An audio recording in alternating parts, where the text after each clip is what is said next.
Welcome to the Heart-Led Business Show, where compassion meets commerce and leaders lead with love. Join your host, Tom Jacobs, as he delves into the insightful conversations with visionary business leaders who defy the status quo, putting humanity first and profit second. From heartfelt strategies to inspiring stories, this podcast is your compass in the world of conscious capitalism. So buckle up and let your heart guide your business journey. Welcome to the Heart-Led Business Show, where we dive deep into the art of authentic entrepreneurship. Today, we're thrilled to introduce the marvelous Rachel Allen, a marketing maven with a knack for combining data-driven decisions with a dash of human heart. With 16 years of experience and a client list that reads like a global address book, Rachel has mastered the magic of meaningful marketing. Join us as she shares her treasure trove of tips and tales from thrilling world of heart-led businesses. So Rachel, welcome to the show. Oh, thank you so much. I'm so excited to be here. I'm really excited to talk to you today as well, because I love having other marketing folks on, especially when it's from the heart. Yeah. So I'm really excited to get your journey and how your heart-led business is providing a great service for people. So I can't wait to dive into that. But of course, the first question I always like to ask is, what's your definition of a heart-led business? I think the logical definition is a business where you make decisions based on your values. But as I was thinking about this question, I kept coming back to this feeling that I get in the middle of my chest whenever I'm making a decision or thinking about how I want to work with a client. And it feels like it's literally coming from my physical heart. And I've learned to follow that of just like, oh, this way, nope, that way. And so for me, it's a very intuitive thing. And I do think that manifests as decision-making from your values and leading with humanity and all of that. But it's just a very physical experience for me. Oh, that's really interesting. I've not heard that before, but it totally makes sense that you can get that physical feeling as well when things are going right. And, we definitely get, I get gut feelings sometimes when I know something's not aligned. Totally. So that totally makes sense. Yeah. Yeah, I've described it before as almost feeling like there's a little magnet right over my sternum here. And it kind of is like, oh, that way, and I learned to ignore it at my peril. Oh, yes. And we can definitely dive into some of those stories as well. I'm sure they're good cautionary tales to other people. So, but first, let's dive into your business and how you transitioned into having a heart-led business. Yeah. Well, I'm a marketing strategist, but what that really means is I make words make money and I solve problems for people. Right. So people bring me in when they want to sell something and it's not selling, but they don't know why. Or they're like, oh, I have this incredible idea, but I can't get anybody else to understand what it is or why they want it. And I'm like, I'm on it. So I come in and I do that. And I do it from this very human focused perspective, which is why I wanted to talk to you about this, because I know you do as well. I think so much of marketing is predicated on an adversarial relationship between the seller and the client. And that's nobody's best interest, but it works so much better when you can see it as this very human-centered, heart-led relationship of hey, I have this thing and I really, truly believe it can help you. Is that of use to you? And that's a totally different tone to go into the interaction with. Yeah, absolutely. And especially when you're thinking about, when I go into a sales situation, I always think about what's best for that other person. Yeah. And if I can even serve them, how would I serve them to their best interest? Yeah. And marketing kind of follows the same kind of principle as well. So, of course, the natural question is, how did you learn that? Or how did that come about? And what was your journey into doing that? I think I was fortunate in that I learned marketing from internet courses and library books. And so I never had anybody really telling me it should be otherwise. And I would see these marketing campaigns that were very aggressive or manipulative or just unpleasant. And I would get really annoyed by them. And so being a giant nerd, I wanted to understand why I was annoyed by them. And I would start picking it apart. And I think ultimately what it almost always comes down to is either very lazy marketing where they're just I don't know, throw something up there and see what happens. Or it's this I have to extract the money from you type of marketing, which is unpleasant. I always knew it just felt bad and I didn't want to do things that felt bad. If I wanted to do that, I would go get a real job working for somebody else. So I kind of fell into it and was just fortunate enough to meet people who were also aligned with that. And I was able to really practice that from basically the beginning of my business. So tell me about how you transitioned into owning your own business. Well, I actually fell into it totally backwards. I did not know that what I do now was a job that existed until I started doing it. Okay. Yeah. Love that. I had gone to school for journalism and Asian studies, and then I graduated into the '08 recession. And of course, nobody's hiring. In my 22-year-old brain, I was like, well, what's the furthest possible way I can get away from Tennessee? And turns out that's Hong Kong. So I bought a plane ticket and I left. But I didn't get a work visa, didn't have a plan. And so I landed with like Okay. $200 in my bank account and had to make rent. And so I started Googling like how to make money online. And I found this marketing freelance job. And I was like, well, I don't know, how hard can it be? And I gave it a try and I earned my $3.25 writing this ad. And I was completely hooked. Nice. Awesome. 2008, $3.25. Oh, I know. Still like egregiously low amount of money. And then I traded down from there because my next job was coming up with topics for like a pre-Wikipedia kind of site. And they gave me 9 cents per topic I could come up with. Wow. Mhm.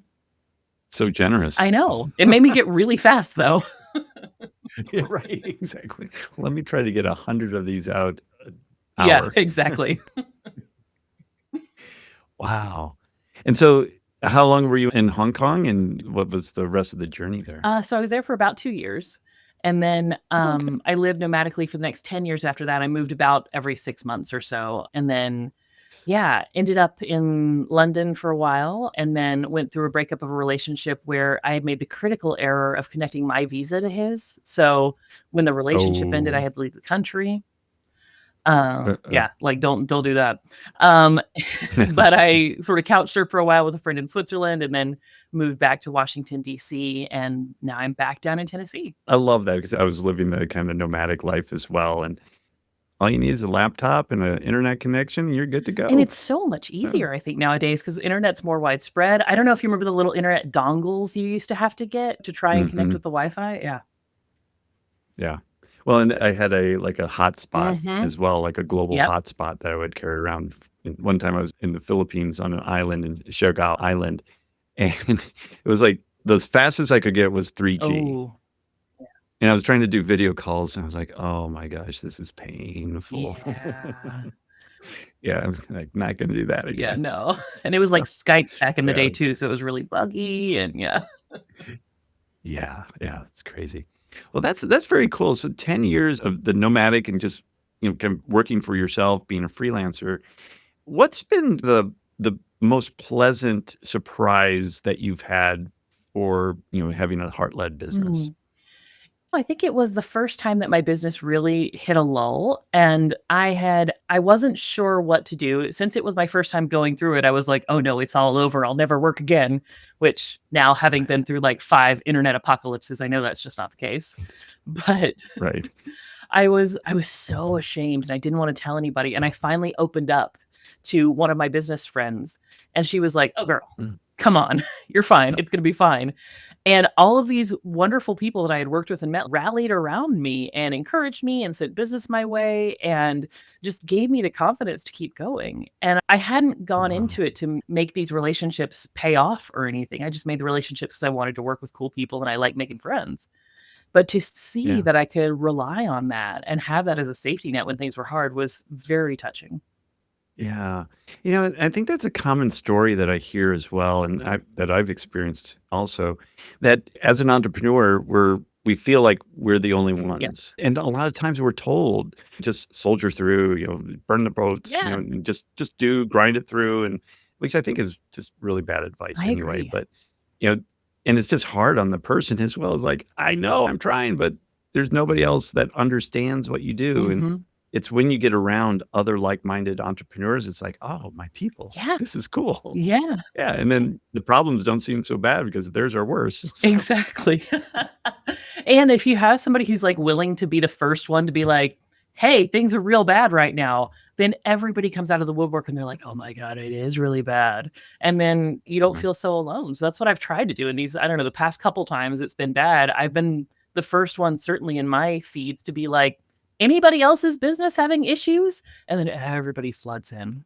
Nice, nice. That's part of being heart-led as well, is surrounding yourself with like-minded people Yeah. who understand and get you. Now, everybody loves a good train wreck story. Mm. So what has there been any challenges as you navigate being heart-led and needing to make a profit? Mm. Yeah. So I've got a couple. I think the first one happened very early on. I ended up signing a client for 5 figures pretty early on in my business, which was just ridiculous. I didn't know what I was doing. I had Googled again how to do a sales call before I started talking to this person. And it was a wonderful experience. But as I got more and more down into it, I realized that this person's business was predicated on common, but kind of less than excellent tactics when it came to Mm, bringing in clients. And at one point, I heard somebody who worked in the business telling a client that they needed to mortgage their house to be able to afford to pay for a program. And I was like, mm-mm, like I can't, even mm-mm. though it would have never been associated with me. My name wouldn't have come up with that. But I was like, I just can't be a part of something like that. And at the time, this person was my biggest client, and it felt like a complete fluke to me. So again, I was like, I don't even know if I'm going to sign anybody ever again. But I fired Uh, them. And yeah, Wow. and it was this real moment of, am I going to go be a bartender? I don't know. We'll see. But I just knew that I couldn't square it with myself to be a part, even supporting a part of that, even if it would never tie directly back to me. Wow. And how long into the relationship did you realize that? It was probably like 18 months or so in. Oh, Yeah. okay. Okay. Yeah. So we've been working together for a minute. Yeah. And then said, thank you for the 5 figures Yeah. and I'm out. Yeah. I was like, yeah, I can do a month and then I got to transition out of this. Like, I deeply respect you and appreciate you, and we're just not working in the same way. Yeah. That takes a lot of courage to be able to do that. Where did that courage come from? I think it comes back to that first decision that I made of, I don't know, let's move across the world and see what happens. Because I think I don't know, this something in me where I'm like, you know what? I don't know what's going to happen. And I know that something is going to happen. And I think Mm, by that time, I had a very tenuous, tiny little thread of trust that I would figure stuff out. And that's grown stronger over the years as I've made these moves and stuff that's worked out or not worked out. And then I've had to figure out how to fix that too. But yeah, I think it's just this illogical, irrational willingness to bet on myself that I don't know where it comes from. And I'm so grateful that I have it.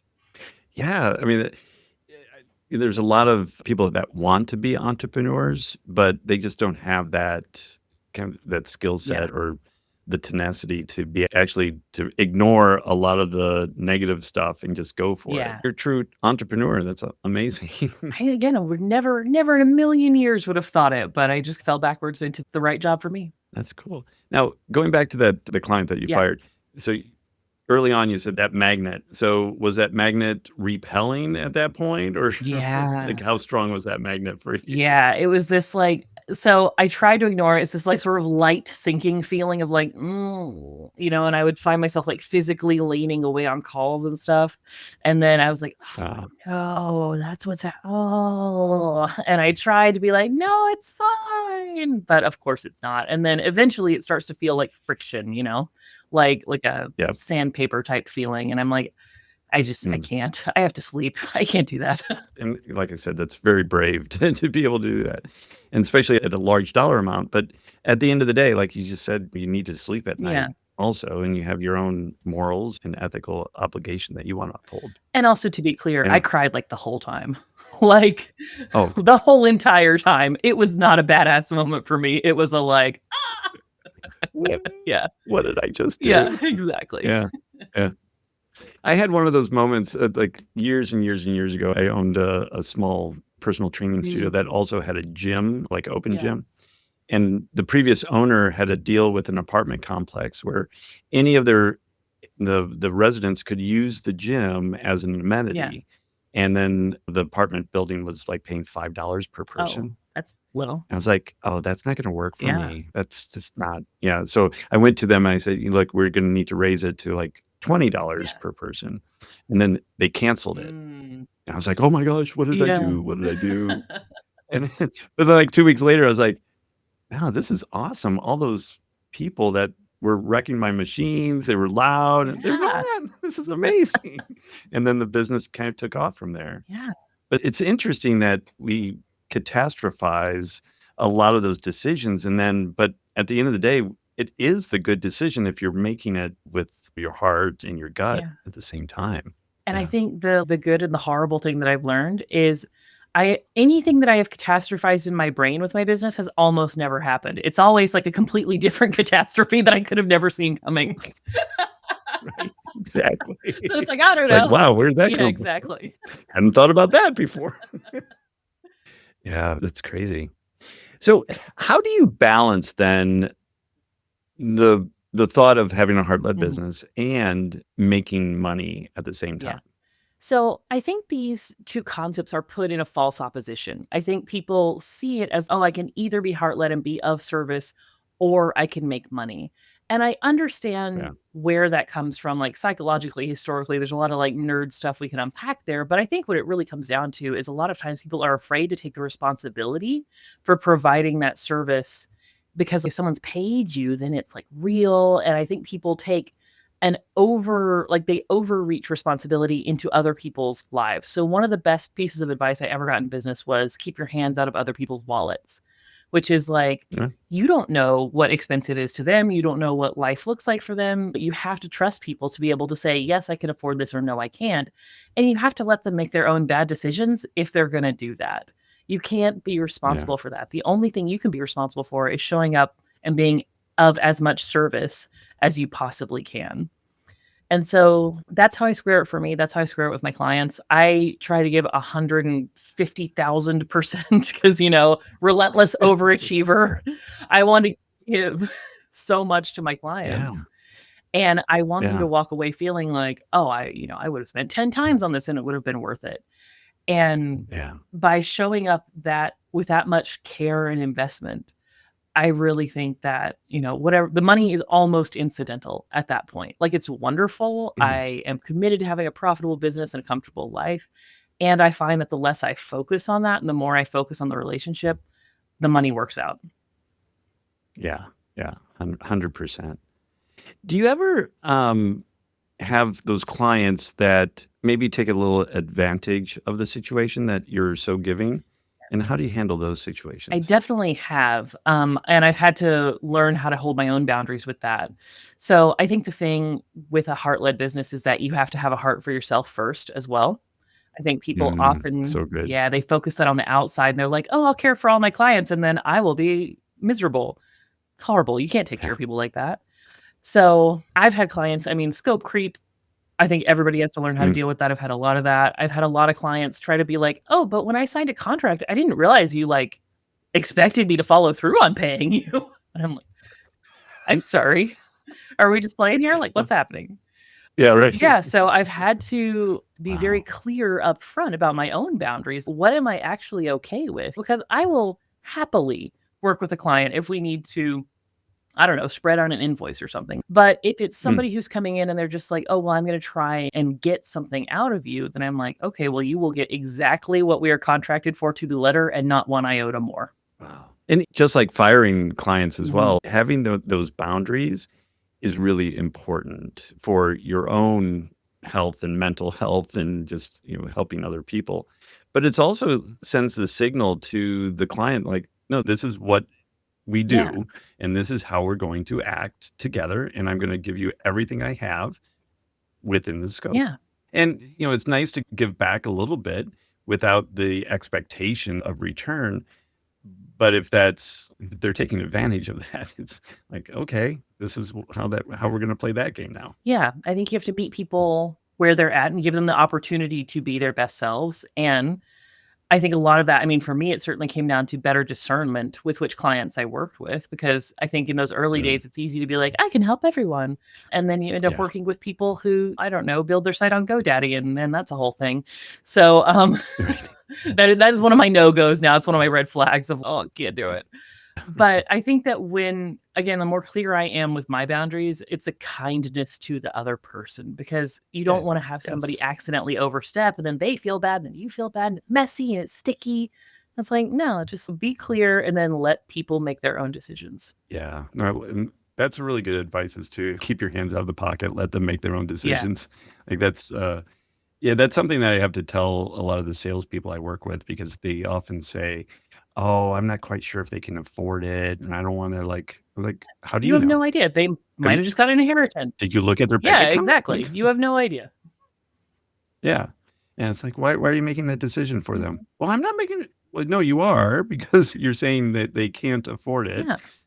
Where'd that come from? And then and especially in a sales environment, that then the prospect is going, well, maybe I can't afford it. Exactly. If they feel that way, it's too. So, it's a definitely a double-edged sword in that sense. And I think it comes from a deep empathy a lot of the times, but it can sort of go over into that codependence space of like, "Oh, I need to take care of your feelings so that I feel good about myself." And I'm like, "Yeah, this is not the space for that. It's not healthy."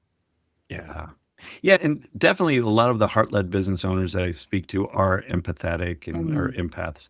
So it totally, like, I can see how a lot of them in us, like, I'm pretty empathetic as Yeah. well most of the time. Yeah. And that, it's like, "Oh, yeah, no, I wanna help you, I wanna help you, I wanna help you." Then it's like, "Okay, I've helped you a lot." Right. Like, what's the reciprocity at that point? Ugh. Yeah, a rule I had to make for myself a couple years ago was I cannot be more invested in your business's success than you are. Because I was just getting my Yes. heart broken over and over again, seeing these people where I'm like, you just gotta do the I've given you everything. You just gotta do the thing." And for whatever reason, they didn't wanna do the thing, and the business was failing, and I'm like, "Ah, I could fix it. I could fix it, but it's not my job." That's right. Yeah, that's funny. I always have to tell the employees too that work for me, especially in customer service, the customer is not always Yeah, right, but it's our job to help them feel that they are. exactly. And it's definitely setting those boundaries as well, because, my employees, like, one of the principles that we have is just, let's make it easy for our clients. Yes. We don't want things to be friction. We don't want friction. We want Yeah. frictionless. So, but a lot of times they'll take that to the extreme, and like, and that's the scope creep comes on our side Right, right. a lot of the time. And the other principle that we drive by is having those open, honest conversations comes from a place of love. Yes. That's a really hard skill, I think, to learn, to be able to either have discipline an employee with Yeah, love, and for a client as well, set those right. boundaries versus just being a hard ass about stuff and, Yeah. and pissing people off. How have you balanced that skill set? I mean, really badly early on, but, as I Well, of course, that's how we yeah. learn, right? I think, as I get into it, what it comes back to is I start from a place of really deep regard for the person on the other end.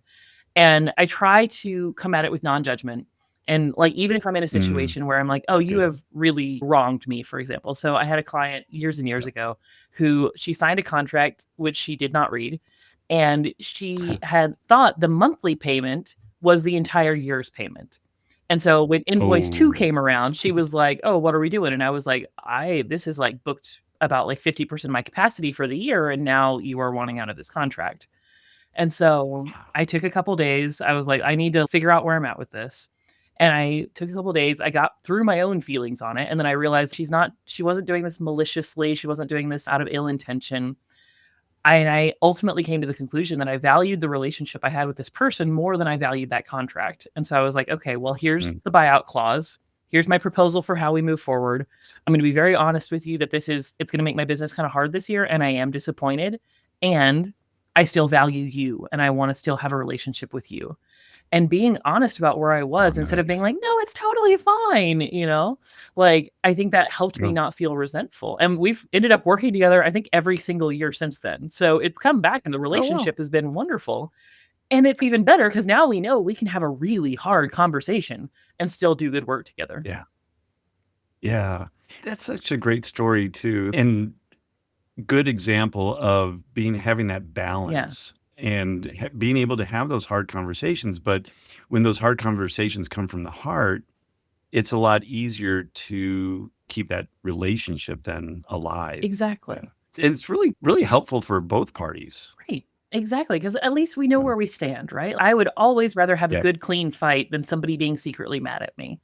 And it's, yeah, just tell me what's up. If you think I've messed up, please tell me. If you think that I've had clients, thankfully not many, 1 or 2 throughout the years have been like, oh, you were the worst mistake I've ever made. And I'm like, that is good to know. Also, you should probably take some more risks. If I'm the worst thing that's ever happened to you, you're doing fine. That's funny. It's so true. That's awesome. Well, Rachel, this has been just a fascinating conversation. And being a digital nomad and just all over the world, and we have so much in common with that, and just how you fell into your business as well. I love that. That's awesome. How can people learn more about you and the work that you're doing? They can find me at boltfromthebluecopywriting.com or just connect with me on LinkedIn. All right. We will definitely link those up into the show notes as well, and make sure that people are clicking over there and checking everything out that you're doing. Rachel, thank you so much for sharing your story, being vulnerable with us, and sharing the tough stories and the good stories as well. Yeah. I really do appreciate you coming onto the show. It has been wonderful. Thank you so much for having me. Very welcome. And thank you, listeners, for listening to the show today or watching it if you're on YouTube. We really do appreciate it. And make sure that you do check out everything that Rachel's doing. We're going to put that all down into the show notes. So make sure you go down there and read those show notes, click away. And also while you're down there, I think there is a share button. You could share the show with a friend or a loved one that could use the advice that was shared today. And I would definitely appreciate that as well. So until next time, lead with the heart. You've been listening to the Heart-Led Business Show, hosted by Tom Jacobs. Join us next time for another inspiring journey into the heart of business.